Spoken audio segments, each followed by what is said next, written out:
Hello and welcome. Sometimes the law can feel like a giant puzzle. Take a simple accident, like a slip and fall. Seems pretty straightforward, right? But what if the person who fell was, well, also a little bit to blame? Today, we're going to put on our detective hats and piece together a legal puzzle. The key defenses used in cases of negligence. Let's get into it. So this is the central mystery we're solving today. When someone is accused of being negligent, of being careless and causing harm, what can they say in their defense? What arguments does the law actually allow? We're going to look at the options and figure out which ones are the real deal.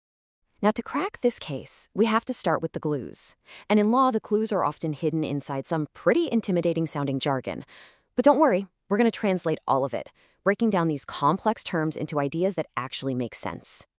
Okay, let's start with the big ones. We're diving right into the two most important, most powerful defenses you can raise against a negligence claim.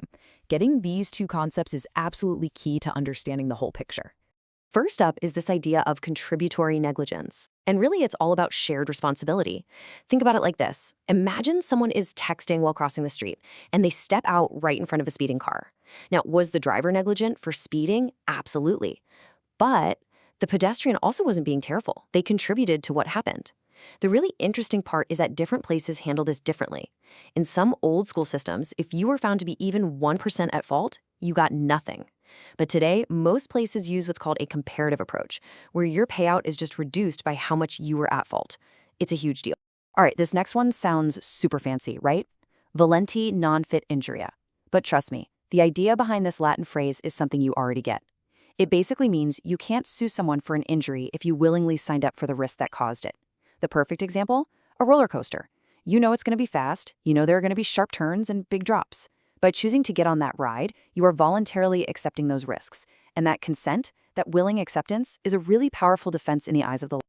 Okay, so we've got two very strong candidates for our answer. But, a good detective doesn't just find the right suspect. They also have to prove why everyone else is innocent. So to be absolutely sure, we need to look at the other legal terms and understand why they don't fit our puzzle.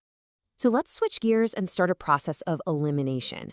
Figuring out why these other terms don't apply is just as important because it helps us get a crystal clear picture of what negligence law is actually all about.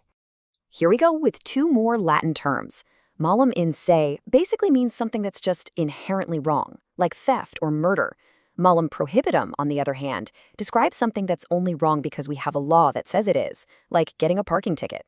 Now, while these are useful for classifying different types of wrongful acts, they aren't defenses against a negligence claim. They're just labels for the action itself, not a way to defend against an accusation of carelessness. And this right here really shows us that in law, every concept has its proper place. Terms like frustration and breach of warranty are huge, super important ideas, but they belong in the world of contract law. That's all about broken promises and failed agreements. They have pretty much nothing to do with negligence, which is about causing harm through carelessness. It's like trying to use the rules of basketball in a soccer game. They're just from a different playbook. All right, the moment of truth. We've examined the key evidence, we've ruled out all the red herrings.